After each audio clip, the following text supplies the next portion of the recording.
participation des associations au niveau des décisions politiques, elle est très importante. Il fut un temps où, il faut se rappeler quand même, c'est que c'est le secteur associatif qui faisait remonter les constats et les besoins du terrain auprès des administrations publiques et que c'est ensuite que les décisionnaires politiques créaient les appels à projets, les subsides pour que les ASBL puissent y répondre. Aujourd'hui, c'est l'inverse. Aujourd'hui, en tant qu'association, on subit une pression de plus en plus constante.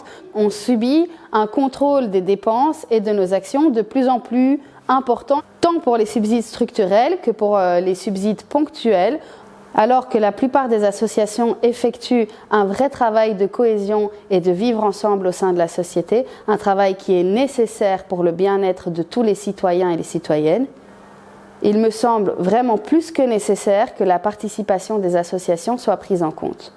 Le problème, c'est qu'aujourd'hui, la participation de ces associations se limite encore très fort à uniquement de la consultation.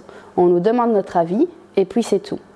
Pour moi, la participation des associations doit être bien plus. Elle doit pouvoir s'inscrire dans un rapport de force où on peut avoir une réelle prise de décision face aux discours et aux décisions institutionnelles et politiques. Nous sommes membres de la Convention sociale à Etterbeek. Donc c'est une réunion, je crois, qui a toujours été dans un esprit très collégial.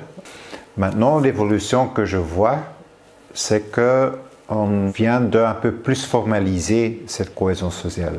Comme il y a un peu plus un règlement d'ordre d'intérieur maintenant. Ouais. Et donc je vois que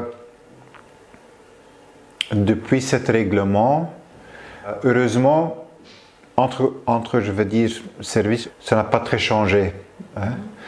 Mais il y a un côté plus formel, mais que ça n'ajoute pas, ça ne porte pas un plus-value au niveau de la discussion ou des barrières qu'il peut y avoir.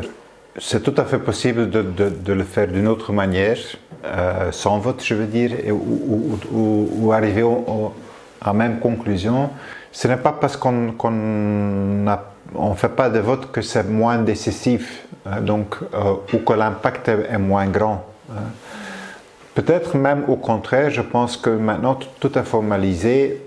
Quand la procédure s'est faite comme il faut et tout ça, ok, on a bien travaillé. Hein.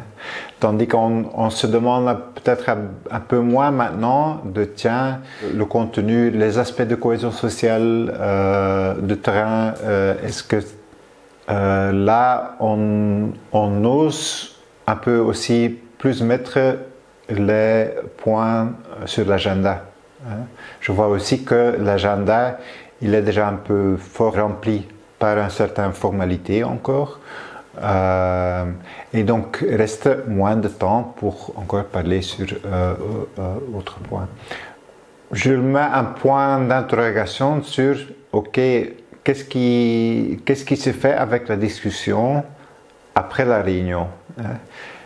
Quel est l'impact alors dans éventuellement des questions que nous avons sur la commune, par exemple. Mais donc la participation pour une association ou pour des individus d'ailleurs, c'est plutôt au départ un concept positif, puisque ça sous-entend que on va participer d'une manière ou d'une autre à une prise de décision, à une réflexion, à une construction d'un projet, d'un échange. Donc au départ, le mot en lui-même, il est plutôt positif. Néanmoins, quand on se penche un peu plus, on doit pouvoir se dire, mais finalement, l'opérateur cohésion sociale, il participe à quoi? Et il participe comment? Et quel est son pouvoir? Quelle est notre marge de manœuvre par la suite, une fois que la décision est prise et qu'elle ne correspond pas à ce que nous avons remis comme avis? Et là, on se rend vite compte que la participation, elle doit être délimitée. Le fait de participer à des concertations, à des commissions, aux débats publics sur le programme de cohésion sociale est essentiel. Mon souci à moi, c'est de savoir quel rôle mon association joue dans cet espace-là. Et ça, c'est très important de pouvoir le conscientiser, délimiter pour ne pas vivre avec des frustrations ou pour ne pas non plus, à un moment donné, nous faire jouer un rôle qui n'est pas le nôtre. Ça, c'est très important. Chacun dans son rôle, chacun à son niveau, et le contrat est clair à ce moment-là.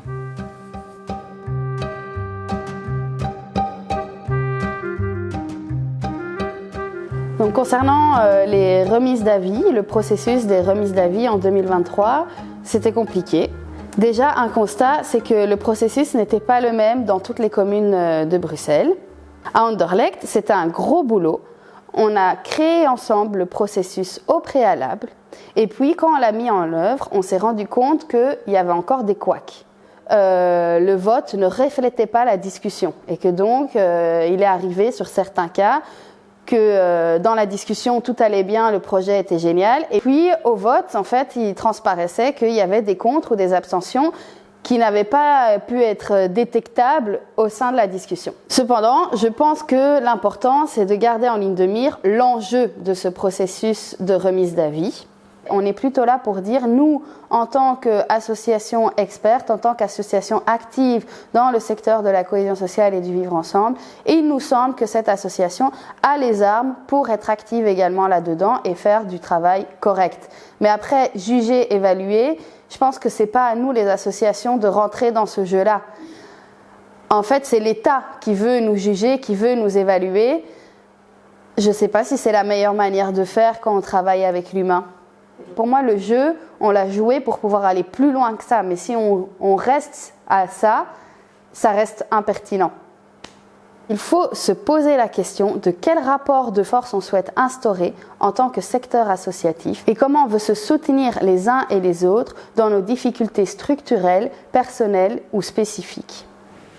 Au niveau des avis qu'on pouvait donner sur les différents projets qui étaient introduits, on était effectivement dans un siège de jury. Et je crois que la question est légitime. Est-ce qu'entre associations collégiales, est-ce que là, c'est la place de juger l'un sur l'autre? Ce qui est quand même autre chose que donner avis, faire une motivation ensemble, donner des arguments pour arriver à un bon projet ensemble. Si maintenant, moi, au niveau d'un projet, je mets des grandes questions, on ne peut pas savoir si ce sont des questions très honnêtes ou est-ce que je la pose comme concurrent. C'est un peu difficile de juger l'un l'autre quand on est tous un peu dans la nécessité aussi. Et je sais que pour les uns, cette nécessité est plus fondamentale pour l'association que pour l'autre. Et si pour une association, une demande de projet et donc subside n'est pas accordée ou beaucoup moins que demandée, je sais que ça peut poser des questions vitales pour la santé de l'association elle-même. Et donc, ça nous met effectivement aussi un peu dans un siège un peu difficile. Donc, moi je trouve en finale que c'est effectivement plutôt au gouvernement de faire le jugement global, mais avec une demande d'avis, pas en termes de tiens, tout le monde encore une fois voter pour voir est-ce qu'on est tous d'accord, est-ce que ce projet est validé, mais plutôt tiens, pour tel ou tel projet, quelles sont vos remarques, vos avis, et comme ça nous en pouvons tenir compte dans le jugement que nous faisons autour de tel ou tel projet. Concernant la remise d'avis, pour moi, ça vient compléter la question de la participation, en fait. Parce qu'on nous demande de remettre un avis sur des actions qui sont portées par des opérateurs. Ces opérateurs occupent la même place de manière horizontale. Donc on me demande de rendre un avis sur un partenaire, sur son projet. est-ce que je suis légitime pour pouvoir rendre cet avis? Je ne suis pas au quotidien avec ce partenaire, je ne connais pas ses difficultés organisationnelles, le public cible, le pourquoi du comment il a développé son action comme cela. Et donc voilà, ça c'est, pour moi j'ai un souci de ce point de vue-là de rendre un avis.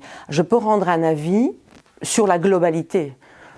À Forêt, la priorité 1, le soutien scolaire. La priorité 2, c'est l'appropriation de la langue et dans toutes ses spécificités ou ses particularités, oui. Est-ce que le territoire est bien couvert? Le partenariat que nous avons, etc. Mais rendre un avis sur un PAIR, PAIR, me pose question. C'est vrai qu'on est dans une concertation, les opérateurs s'entendent bien, se connaissent bien, mais j'ai entendu dire qu'il y a dans d'autres concertations, ça s'est plutôt mal passé, parce que ça a eu l'impression qu'il y avait un jugement de valeur sur le projet. Et alors ça crée de la tension entre les opérateurs qui, eux, doivent travailler ensemble pendant des années. Parce qu'une fois que les pouvoirs politiques changent, mais les opérateurs, généralement, sont là depuis 10, 15, 20 ans. Et donc, il ne faut pas non plus favoriser l'arrivée des conflits. Si je prends un exemple concret, par exemple, nous sommes reconnus en priorité 2, et donc en formation en alpha-FLE. Moi, je voudrais renforcer mon action avec un autre partenaire sur, par exemple, tout le parcours de citoyenneté. Et j'aimerais que parmi les opérateurs qui sont présents, on puisse travailler en bonne intelligence avec cet opérateur sans qu'il y ait suspicion entre nous. Parce qu'il y a la question des moyens et de la répartition. Rendre un avis, oui, c'est bien qu'il soit consultatif, mais sur le fond. Et ce fond-là doit déjà être balisé en amont. Voter sur un projet, c'est qu'on le veuille ou pas, c'est le juger. Et à partir de là, je me décentre et je me mets à la place de mon partenaire, de mon collègue. Je me dis, moi, j'aimerais pas qu'on vienne, entre guillemets, me sanctionner, sachant en interne tout le travail qui a été fait en amont pour mener cette action. Et en plus, dans le champ de la cohésion sociale, la particularité, c'est que nous sommes souvent confrontés à la première ligne, directement avec les publics. Donc, on est en prise avec les individus, les problématiques que ces individus portent, et souvent nous avons la naissance de problématiques nouvelles. Et on a besoin de solidarité entre nous pour réfléchir de manière efficiente, intelligente, avec une expertise, de répondre à ce besoin-là. Mais le fait de nous mettre en opposition sur la sélection ou sur le choix des projets nous fait perdre de la qualité dans ce débat-là, parce que les quartiers aujourd'hui vivent des transformations terribles et aujourd'hui on peut même se poser la question, et si la cohésion sociale n'existait pas dans nos quartiers, qu'est-ce que nos quartiers deviendraient ?